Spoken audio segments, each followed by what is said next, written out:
เจ้าเปียเอาโอ้นี่อยู่คอเลยนี่คักเลยก็นั่งหัวเนี่ยแบบนี้เนาะก็คอก็ได้เนาะเบิ้งโอ้ยเฮ้ยที่นี่ไหมเขาต้องเอาหัวสวยนี่เนาะเพราะแต่ว่าหัวแข็งเนี่ยเนาะแบบข้อนี่ต้องแข็งตลอดน่ะเอายาใช้นี่เราจุ๊บที่นี่มั้ยน่ะแน่แม่นเอายาใช้นี่ก็ดูที่นี่เนาะนี่เฮาเป๊ะบ่แม่นเนาะยาใช้นี่ยานี่แล้วก็ดูนี่ตอนนี้เฮาก็เดินทางมาฮอดอยู่ที่สวนกล้วยพ่อแม่พี่น้องเอ้ยเนาะแต่ว่า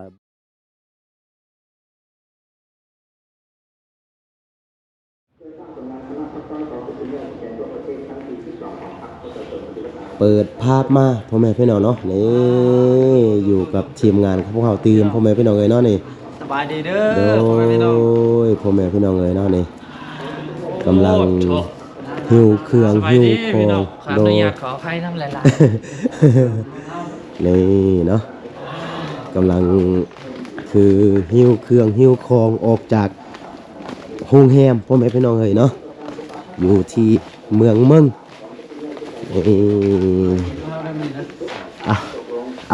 หาจับให้ได้บ่าวดำจับขนมได้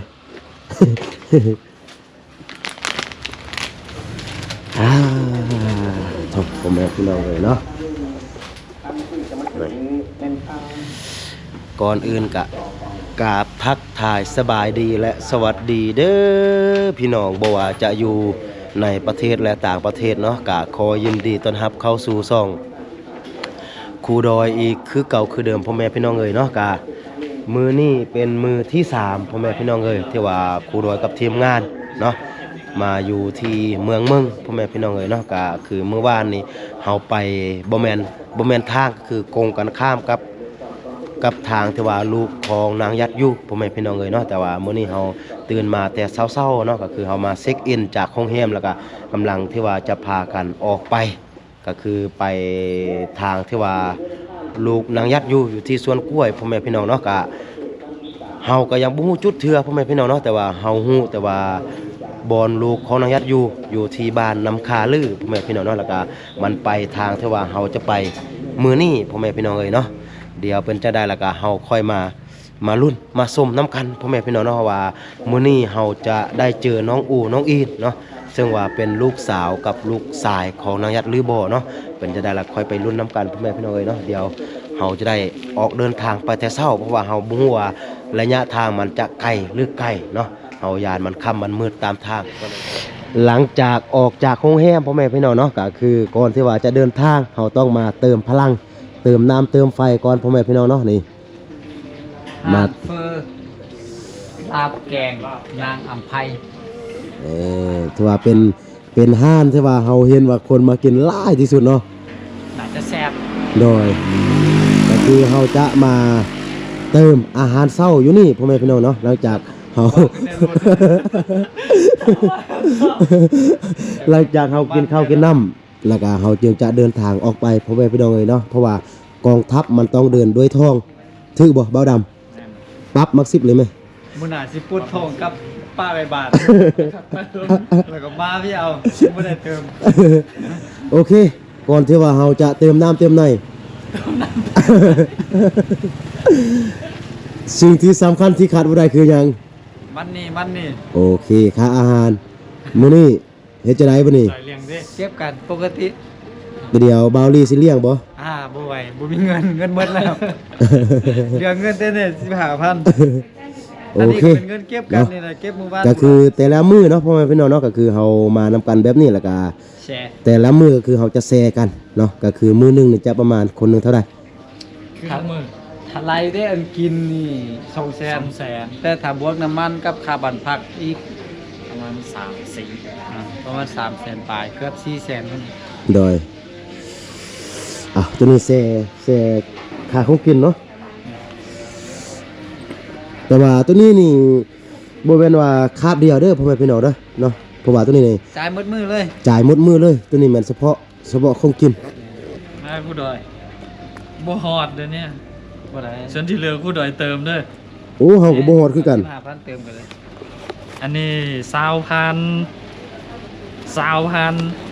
20,050เป็น90 91 92 93 94 95 96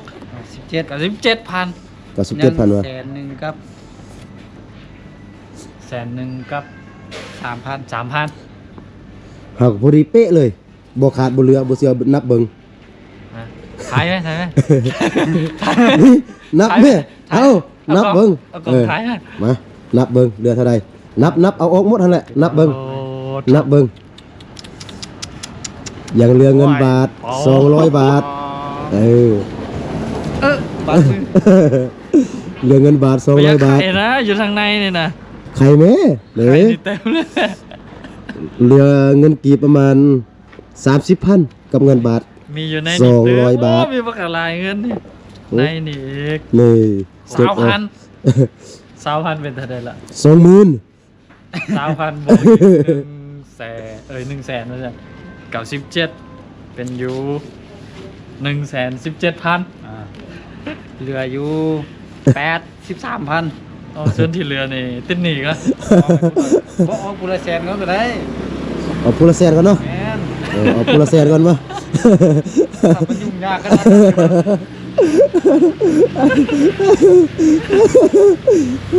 ั้น อ้าวพออีกเลย อีกแล้วตะกี้แสนปลายเดี๋ยวนี้บ่กินอ่ะเข้า อ่ะคนละแสน อัน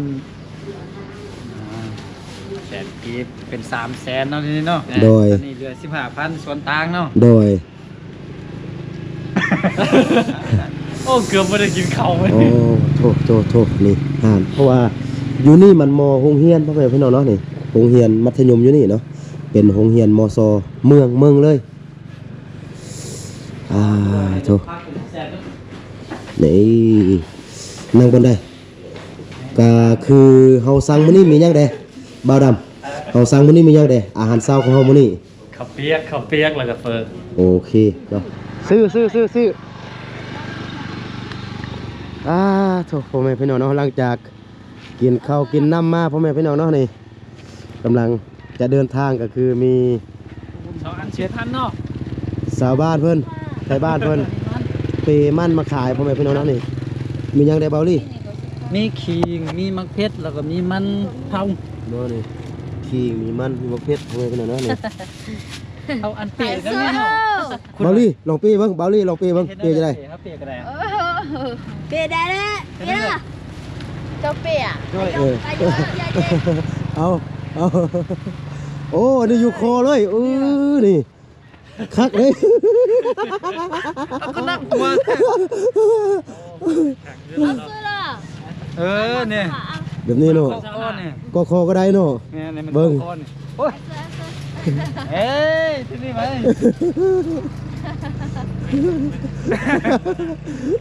เจ็บอันนี้กูด้วย เจ็บนั่นน่ะ มันติดเข้ามาเนี่ย โอ้ แล้วเขาต้องเอาหัวสวยนั่นนี่เนาะป้าแต่ว่าหัวแข็งแน่เนาะแบบข้อนี่ต้องแข็งตลอดน่ะ แน่นอนแหละ อันนี้หน้าก่อนอันนี้เจ็บหัวหน่อยดู เนาะ โอ้ เดี๋ยวอันนี้ต้องแข็งตลอดเนาะจุ้ยเปียแบบเจ็บอันเนี้ย ไปเจ็บนี่แหละนี่เลยก็เจ็บเนาะ อันนี้เจ็บเนาะ เอาเสื้อเสื้อ ผูกเอาเดนี่ โอ้ ธรรมชาติเนาะ เอาสีสวยเขา ซอยอันนี้อันนึงซอยอันนั้นอันนึงเนาะ เอามาช่วยอันเฮาเดินทางไกลเฮาสิซื้ออันนี้กินเนิ่งสิสวยเนิ่ง ซื้ออันนั้น เอานี่เนาะ โดย ชิมก่อนบ่ชิมมัดหนึงเนาะ มาอันนี้หน่อยอันนี้แซม เฮ้ย แซ่น่ะอันไหนก็แซ่น่ะ อันไหนก็แซ่บ เดี๋ยวเอาหน่อยแม่แซ่บหน่อย อันไหนก็แซ่น่ะ อันใดก็แซ่บเนาะ เออ แซ่บคือกัน ชิมมันก่อน เดี๋ยวน่ะสิพังอันนั้น เอาไปหลายก็กินมื้อมันได้ แซ่บบ่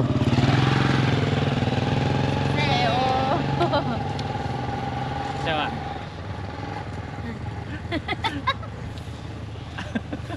พอละ แบบเป็นยก เอา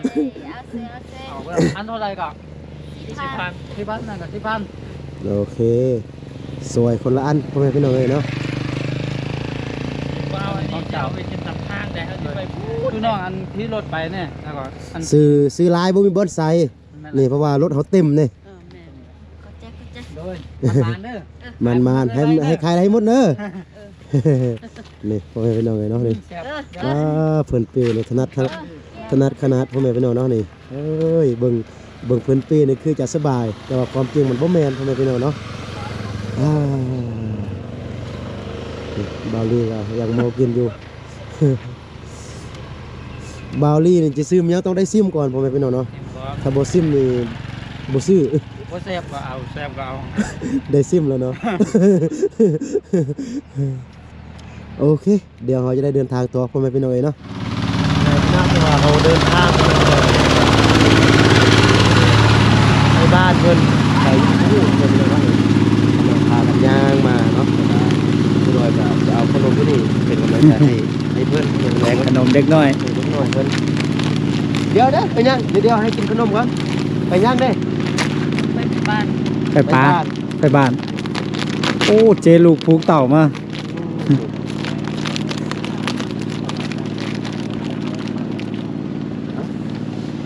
ผู้ยาญาติ ให้เลี้ยง เรียกว่าจะ พากันไปอย่างเงี้ยพากันไปอย่างพากันไปอย่าง ไปให้ ให้ ให้ ให้ ไปดีแบบปลานี่ อันนี้ให้ลูกเจ้า ย้ำนี่ทางให้เราก็ดี เอาลูก เป็นให้หลายย้ำนี่ บ่ให้ เอ้า ไปนำแบบปลานี่ ย่านพี่น้องเนาะเพิ่น ไปมันยังก็ จับทั้งสองจับทั้ง บ้า ส น อง ปลาบ่หัวแบบปลา บ้านป้าโอ้บ้านดิ บ้านป๋า เด้อ บ้านปาง เป็นปางนี่ อ๋อ เลี้ยงหมูเลี้ยงงานแล้วเนาะ คือมุกย่อยเลยเอ้า นะแกนะเขาเด้อ ใจแท้คือบ่ฮู้โอ้ยตบเอ้าจองเบืองเลย สุดท้ายแล้วว่ารถ บ่ฮู้พี่น้องเนาะ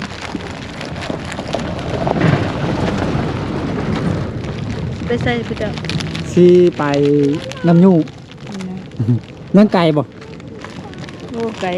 เป็นอายุนี่ จักชั่วโมงฮอด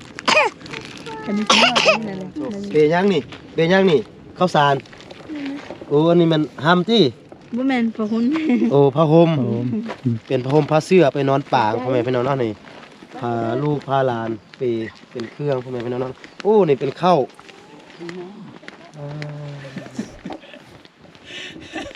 แต่ว่าเพิ่นบ่เข้าใจเนาะเพิ่นน่าจะเป็น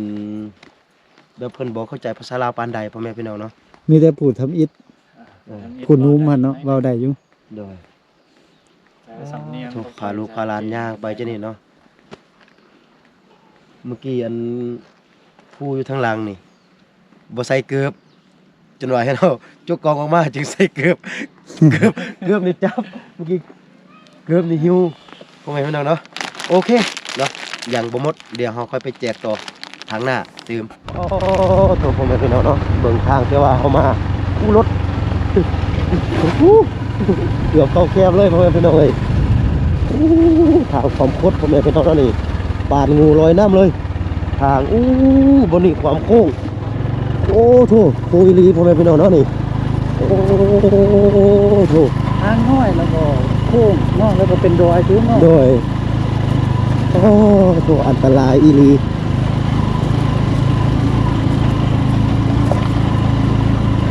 สุดยอดอีหลีพ่อแม่พี่น้องเอ้ยเฉพาะถนนหนทางแต่คือขับรถนี่บ่มีแซมนี่ถ้าบ่เป็นแซมนี่โอ้โถ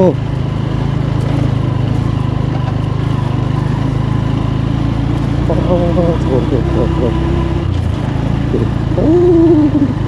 โค้งไปพุ่นบุญโค้งซ้ายบุญโค้งขวาอยู่พ่อแม่พี่น้องเอ้ยเนาะ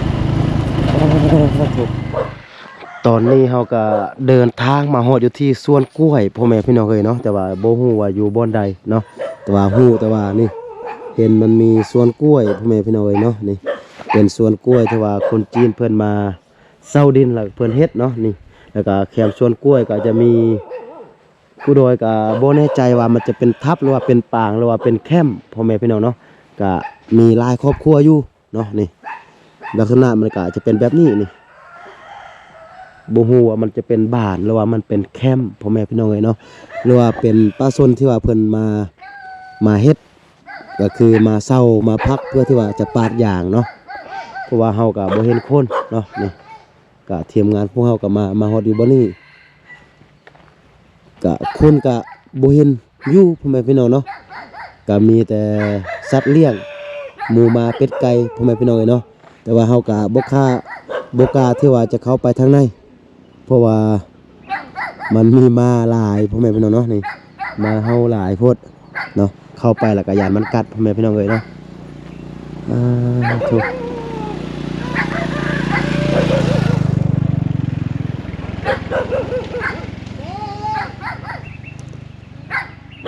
โทรมาความลายพ่อแม่พี่น้องเอ้ยเนาะนี่เป็นตูบน้อยๆนึงถูกหอดไซแล้วเบาลี่ดูดิเฮาหอดไซแล้ว บ่ฮู้คือกันแต่น่าจะมอจะฮอดอันน้ำค่าลืออ่ะบ้านน้ำค่าลือ โดยตัว สอบถามอยู่เทิงก็ประมาณ10ยังประมาณ10กิโลเมตร 10 กว่ากิโล โดย ชอนน้ำคาลือเนาะ โดย ตัวตัวนี้นี่บ่ฮู้ว่าเป็นบ้านหรือว่าเป็นทับหรือว่าเป็นป่างเนาะ โดย นี่เบาลี่ตัวนั้นนี่ อันไหน บ่ว่าจะเป็นเฮือนคนนี่เห็นบ่ โน่ลองไปสอบถามมันก็ ลองไปสอบถามเบิ่งนี่ตัวน้อยๆนี่ผมไม่เป็นเอาเนาะนี่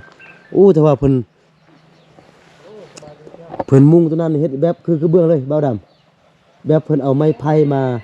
มาปีนความปีนง่ายใส่กันเลยอยากเข้าไปเบิ่งเบาดำนำเบาดำนำเข้าไปเบิ่งเด้ ยันมา มันเป็นหยังตี ยันมาครับ ยานมาคัดเนาะไปเบิ่งมันเป็นหยังตีไป เคลียร์ทางไหม ฮะ เคลียร์ทางไหม ยานเบาลี่นะฮู้ภาษามาน่ะ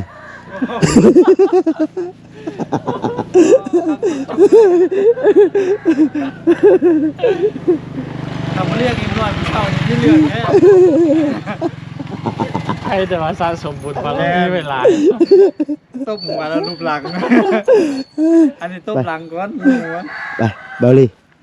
เขี่ยทางดูเราอยากไปเบิ่งนี่ บูนะภาษา นี่อันอยู่หลังคาเพิ่นเอาไม้ไผ่นี่แบบปีนคอมปีนง่ายนี่ปักคักแล้วก็แบบมันแปลกหูแปลกตาน่ะไปเบิ่ง เป็นความเป็นงานเลย แม่น มันก็คือคนนั่นแหละ เดี๋ยวให้เบาลี่เพิ่นเพราะว่าเฮาไปแบบนี้เฮาต้องอาศัยคนรอพ่อแม่พี่น้องเนาะ ความเสียสละนะถ้าหมากัดก็คือกัดบาวลีก่อนน่ะนะดีได้ว่ายานเด้ ผู้ยานพ่อแม่พี่น้องเอ้ย สบายดี โดยสบายดี อ๋อคุณอะไรบังชุบยาเพิ่นเด้นี่น่ะ โอ้แม่น อืม ลองเบิ่งเบาลี่ เพิ่นน่ะนะเอาไม้ นั่ง มาเฮ็ด นั่งแบบปิ้งไฟเนาะลองเบิ่งให้จะได้ตอนเพิ่นสูบเพิ่นเอายาใส่นี่เนาะยาสูบใส่นี่ ยาใส่นี่แล้วก็ แม่ตี ฮะนี่น่ะ ยาสูบ หน่อยๆเลย เอายาใส่นี่แล้วนี่ บ่แม่ แล้วจุ๊บจินี่แม่น่ะ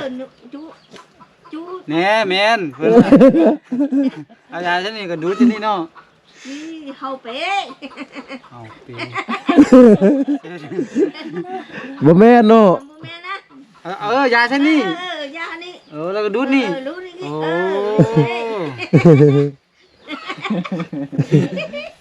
เคยเนาะบูนี่คิดว่าอันนี้มันใหญ่เราใส่สบายนะว่าแม่นเนาะ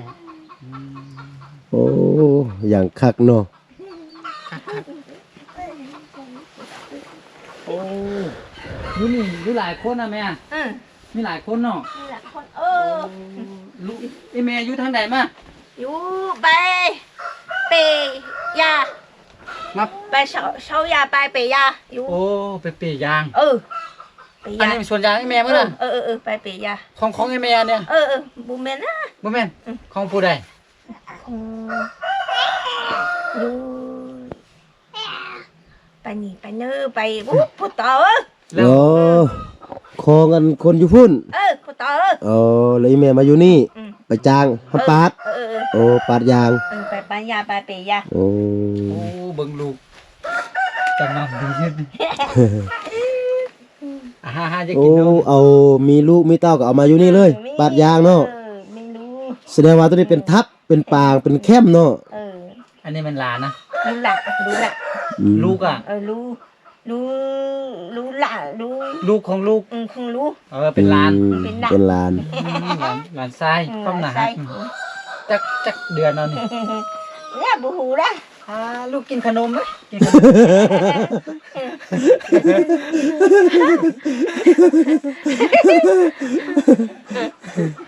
แกกินขนมกินว่าขนม ตัวนี้เป็นนางตลกเนี่ยมาแต่เวียงพุ่น โธ่บ่าวดำเอาอันขนมอยู่ทงมาให้อันอยู่ทง เอาได้เลยเด้อ เอาได้ เอาขนมอยู่ทงมาให้อันร้านหน่อยปะ ลงเดือนเลย ทง5 วันแหละ ทุนั่งมาแม่มาเบิ่งขั้นตอนการแก้ท้องมา นี่ลิ้นอันนี้ อืม อันนี้ผูกเป็นเอื้อยนิ่มน้องไอ้แม่เฒ่าแล้วแม่ไปบ่ได้แล้วเอาหลานน้อง รู้ แล้วก็ให้ลูกชายกับลูกไผ่ลูกสาวหรือลูกเคย ลูกเคย ลูกเคยไปเฮ็ดเวียกน้องใช่ป่ะนี่ความน่ารักกูเลย โดย อยู่น้ำกันหลายคนอ่ะ อันนี้ก็เป็นเฮือนอันนี้ก็เป็นเฮือนคนอยู่ บุยู บ่อยู่แล้ว ไปยาไม่ โอ้ไปปาดยางหมด ไปเปยา เปยางเนาะ เปยา โอ้ไปเก็บยาง ไปเกยา โอ้ ไปก็เลย มาเลาะมาลินได้แล้วอันอยู่ทางล่างก็เป็นเฮือนขึ้นอยู่อันอยู่ทางล่างตัวนี้นะจิกให้นะนี่เขียวกัดไหมบ่าวดำ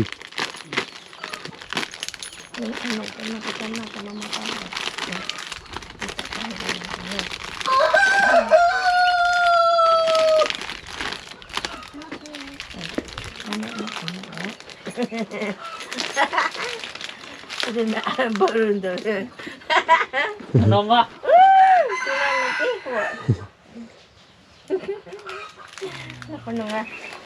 โอ้ยเธอ เผานี่แมนส้นเผามียังก่อนไหมแมนส้นเผาอย่างอาคามงอ่ะ Mong. มุ่งเหรอ Nè giờ mong bây giờ mong lại. Nè akha rồi. อา อา คา คา Nè akha. Ồ bây giờ mong lại. ส่วนหลายนี่อยู่แถวนี้นี่ส่วนหลายเต็มแต่เผาอาคาเนาะ Cô người akha nóไป Mong Mong. เนาะ Bây giờ mong. เป็นมง Mong ồ. ขอบใจในบ้านเฮาอันนั้นแหละ Chỉ bố hay nè. ฮะ Chỉ bố hay. จิบบ่ให้ขอบใจนะว่าจิบบ่ให้กินข้าวดู Nào mà. นอมอโอ้มุ่งแถวนอมอนี่ Nào mà. นอมอ เราบางบอนขอบใจก็อวยเจ้า เออ Ồ chọc. อวยเจ้าก็แม่น่ะ Ồ chọc. Ồ chọc. เออเจ้า Mẹ. อาจี้นั่นไปยังเนาะแม่นมุ่งเอาซั่นอยู่บ้านบ่กินเจียงใช่ป่ะช่วงนี้เนาะไปเจ้านี่ Trên nè. มาปาดยางเอาเงินดีกว่าเนาะ Trên nè. ก็ท่านนำมา ไปบ่าวดำเอาไปเบิ่งเฮือนทางล่างไปเห็นมันแปลกหูแปลกตาดิอ้อมไปนี่เนี่ยนะ อันอยู่ข้างหลังเห็นเป็นเพื่อนผู้ใดเห็นมีหลังน้อยๆหลังนึงน่ะ บู บ่เป็นเพื่อนดิ บูมีดาวอันเถามาเก็บอันเถาไปปูไหลมาปูหูนะ โอ้ เพื่อนคนเฒ่าอ่ะ โอ้ อยู่ผู้เดียว อยู่นะ ผู้หญิงผู้ชาย จิโป้ สิบ่ จิเปาบ่ฮู้ จิโป้ไป ไปเอาไปเบิ่งเฮือนน่ะซื่อ ลูกหลานขอไปเบิ้งแต่อะอยากเห็นเฮือนแต่เฮือนมันงามเนี่ย เห็นเงา บ่นี่เฮือนนี่นะเฮือนน้อยๆนี่นะ น้อยๆอยู่นี่นะมันเฮือนอ่ะมันเนี่ยเราเข่าอ่ะ รอใจรอแล้วเนี่ยจะเป้าหายนะ อีแม่เพิ่นก็บ่ฮู้ภาษาเฮา เป้าหายเลยจะเป้าหายลุงเปล่าเลย จะได้ ฮะ ไปลองไปเบิ่ง จะเป็นยังเป็นกว่าคนนี้ มาตามมา กลับไปเลย บ่กล้าไปวะ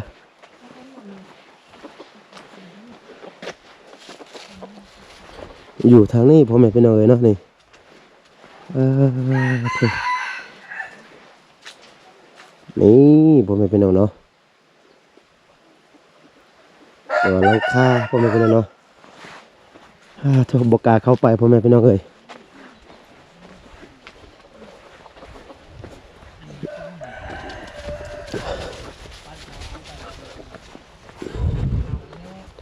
ขอบใจเด้อแม่เด้ออวยเจ้าเนาะอวยเจ้า โธ่เดี๋ยวเราจะได้กลับไปทางเก่าพ่อแม่พี่น้องเนาะเพราะว่าตัวนี้ก็น่าจะเป็นแคมป์เนาะโอเคพ่อแม่พี่น้องเนาะก็ตอนนี้ทีมงานของเราเดินทางมาฮอดบ้านนำคาลือเป็นที่เรียบร้อยพ่อแม่พี่น้องเอ้ยเนาะก็ซึ่งว่าเป็นบ้านที่ว่าลูกชายกับลูกสาวของนางยัดอยู่พ่อแม่พี่น้องเอ้ยเนาะแต่ว่าเฮาก็ยังบ่ฮู้ว่าลูกชายกับลูกสาวของนางยัดอยู่จุดใดเจใดเพราะว่าเดี๋ยวนี้เฮาฮอดหมู่บ้านนำคาลือแต่ว่าเป็นบ้านที่ว่าลูกของนางยัดอยู่แต่ว่าลูกของนางยัดบ่ได้อยู่ในบ้านพ่อแม่พี่น้องเนาะก็คือลูกของนางยัดเนี่ยอยู่ในขอบเขตบ้านนำคาลือแต่ว่าอยู่ที่สวนกล้วยเนาะหลังจากนี้ก็คือเฮามาแวะกินข้าวกินน้ำอยู่บ่นี่หลังจากนั้นเฮาจึงจะไปซอกลูกของนางยัดอยู่ที่สวนกล้วยพ่อแม่พี่น้องเนาะบ่ฮู้ว่ามื้อนี้เฮาจะได้เจอหรือบ่เนาะก็คิดว่าน่าจะได้เจอเพราะว่าข่าวบอนน้องอูน้องอินอยู่ก็คือเฮาก็ฮู้มาน้อยนึงพ่อแม่พี่น้องเนาะก็คิดว่าน่าจะบ่เกินความสามารถที่ว่าเฮาจะไปถามชาวบ้านเพิ่นเนาะเดี๋ยวรอเบิ่งว่าทีมงานเฮาจะมีหยังแดไปตอนน้องอูน้องอินพ่อแม่พี่น้องเนาะแต่ว่าคลิปนี้ยังบ่บอกเทื่อเนาะเอาไว้ไปเซอร์ไพรส์น้องอูน้องอินพ่อแม่พี่น้องเอ๋ยเนาะก็จะประมาณนี้พ่อแม่พี่น้องเอ๋ยเนาะสำหรับคลิปนี้เนาะแล้วก็สุดท้ายก็ขบอกขอบใจเนาะสำหรับข้าวนมที่ว่าครูดอยยายให้เก็บน้อยยายให้เด็กน้อยเนาะก็คือทั้งซองของครูดอยเด้ซองของเบาลีเด้พ่อแม่พี่น้องเนาะที่ว่าขนมที่ว่าไปยายให้กับชาวบ้านเด็กน้อยเนาะก็คือเป็นเงินของผู้ใหญ่ใจบุญเนาะชื่อว่าแม่สะเวียงที่ว่าอยู่จากสหรัฐอเมริกาเนาะเพิ่นฝากไว้นำครูดอยก็คือไปตามตอกตามทางก็ให้สื่อมันยังติดมาติดมือเพื่อที่ว่าเจอเด็กน้อยอยู่แถวนอกแถวชนบทก็ให้เด็กน้อยเพิ่นได้กินได้มีความสุขพ่อแม่พี่น้องเอ๋ยเนาะก็ขอให้แม่เพิ่นจงอยู่ดีมีแห้งอยู่ดีมีสุขเนาะคิดสิ่งใดปรารถนาสิ่งใดก็ขอให้สมดังใจปรารถนาสำหรับคลิปนี้ครูดอยต้องขอตัวลาไปก่อนเนาะสบายดี